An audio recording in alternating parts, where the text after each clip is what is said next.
अच्छा सुनीता, मैं तुमसे पूछना चाहूँगी, माशाल्लाह तुम हमेशा से मैंने देखा है तुम अपने बच्चों को स्पेशल तुमने केयर दी है, करियर के साथ भी उनको अलग हॉर्स राइडिंग पे लेके जा रही हो, तो उनकी एक्टिविटीज़ के लिए भागम दौड़ी करो। मैंने तुम्हें फॉलो किया है और उससे अंदाज़ा हुआ है कि तुमने मतलब अपने बच्चों पे अच्छी तवज्जो दी है उनसे मिलने के बाद भी।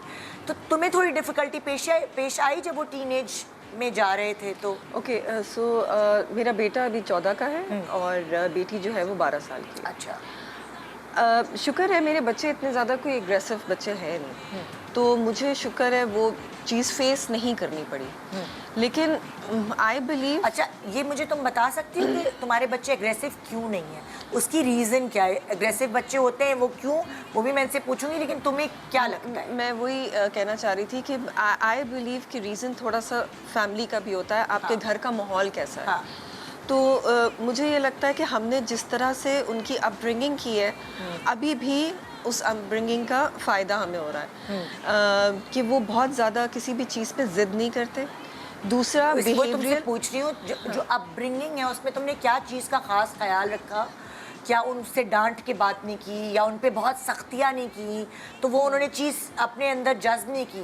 एग्रेसिवनेस जो होती है। मैं आपको बताऊं, हाँ। जब आई थिंक मेरे बच्चे अराउंड 6-7 इयर्स के थे, बल्कि शायद उससे भी ज़्यादा छोटे, 4-5 इयर्स के, उस वक्त मुझे फील हुआ कि मुझे एंजाइटी का प्रॉब्लम शुरू हो रहा है और मैं उस वक्त थोड़ी ज़्यादा एग्रेसिव होना शुरू हो गई थी।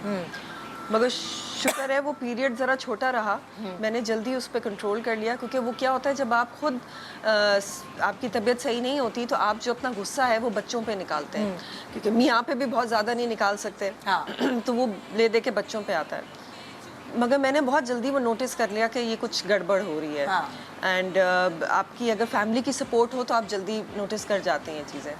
तो मैंने फिर अपने आप पे थोड़ा काम किया, मैंने अपनी एंजाइटी को बेहतर किया, तो उससे फ़ायदा ये हुआ कि फिर मैंने बच्चों पे अपना गुस्सा वगैरह नहीं निकाला और मैं बेहतर हो गई।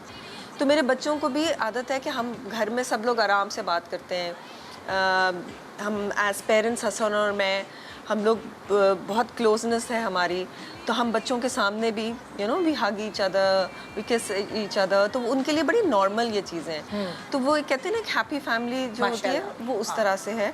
और सबसे इम्पॉर्टेंट चीज़ जो मुझे लगती है वो ये कि बच्चे अगर आपसे कोई बात कर रहे हैं तो आप उनकी बात सुने, सुन लें, समझ लें और फिर जवाब दें। अक्सर लोग ये, खैर बिज़ी भी होते हैं बहुत सारे लोग, हम भी होते हैं बिज़ी, लेकिन बस एक वो एक्स्ट्रा एक एफ़र्ट होती है ना, वो एफ़र्ट आपको डालनी होती है ताकि बच्चा जो है उसको लगे कि हाँ भाई मुझे टाइम मिल रहा है, मेरे माँ बाप मेरी बात सुन रहे हैं। दूसरा, आजकल का जो नया ज़माना है, स्पेशली ये जो जेन ज़ी की आपने बात की, ये लोग बच्चे already they know a lot. जाहिर सी बात है वो इंटरनेट पे वो सीखते हैं, तो उनको हर चीज़ की रीजनिंग चाहिए। अगर आप उन्हें किसी भी चीज़ के लिए स्ट्रेट अवे मना करेंगे, वो एग्रेसिवनेस आएगी और फिर वो बढ़ती चली जाएगी। सो बेहतर ये है कि पहले आप सुन लें, आपको जो बेहतर लग रहा है आप उससे डिस्कस करें, आप अपनी राय उसके ऊपर थोपे नहीं। आप कहें कि मुझे ऐसा लगता है कि ये सही है, फिर वो आगे से आपको जवाब देगा। इस तरह 2 वे कॉन्वर्जेशन होनी चाहिए, सिर्फ 1 वे कॉन्वर्जेशन नहीं हो सकती। तो इन चीज़ों का ख्याल मैंने भी और हसन ने भी, और जो उसके दादा दादी, क्योंकि हम लोग साथ रहते हैं एज जॉइंट फैमिली, हम सब ने इन चीज़ों का ख्याल रखा है। कभी कभार कुछ चीज़ें हो भी जाती हैं, लेकिन आप उनको थोड़ा बहुत इग्नोर भी करते हैं। तो मैं उनको अक्सर ये भी कहती हूँ कि भाई कुछ चीज़ें होती हैं, जैसे दादा दादी ने कुछ कह दिया, वो अपने ज़माने की सोच के हिसाब से कह रहे हैं, तो अब हमारा एज पेरेंट्स फ़र्ज़ बनता है कि हम अपने बच्चों को ये चीज़ समझाएं कि वो अपने सोच के हिसाब से बात कर रहे हैं। If you do not agree, आप नहीं एग्री कर रहे हैं कि वो क्या कह रहा है, तो कुछ चीज़ें ऐसी होती हैं कि आप इग्नोर भी कर दें। ऐसी बातें, बड़े हैं, आपको रिस्पेक्ट करना है, तो आपको ये चीज़ भी बच्चों को सिखानी है ना, तो वो थोड़ा सा इग्नोर करना भी सिखाना है। तो बस अब कोशिश जारी है। तो मुझे ऐसा लगता है कि मेरे बच्चे नेचुरली भी कुछ इतनी प्रॉब्लम फेस नहीं करनी पड़ी। तो मुझे लगता है कि वो नेचुरली भी, उनका बिहेवियर बहुत ज़्यादा एग्रेसिव नहीं है। अच्छा। तो मुझे उसमें फ़ायदा भी है। दूसरा, मुझे लगता है चूँकि मैंने अपब्रिंगिंग इस तरह से की है कि वो काम है बच्चे, दोनों सुन लेते हैं मेरी बात। कभी कभार होता है, लेकिन जैसे अभी डॉक्टर साहिबा कह रही है ना कि हार्मोन्स बदलते हैं, जब हार्मोन्स बदलते स्पेशली हैं। लड़कियां जो है, लड़कियां। मुझे लगता है लड़कियां जो है ना वो नहीं सुनती, वो अपने हंसी मजाक में लगी रहती हैं। हाँ। और वो कभी मैं कुछ बोल भी रही होती हूँ तो वो नहीं सुनती।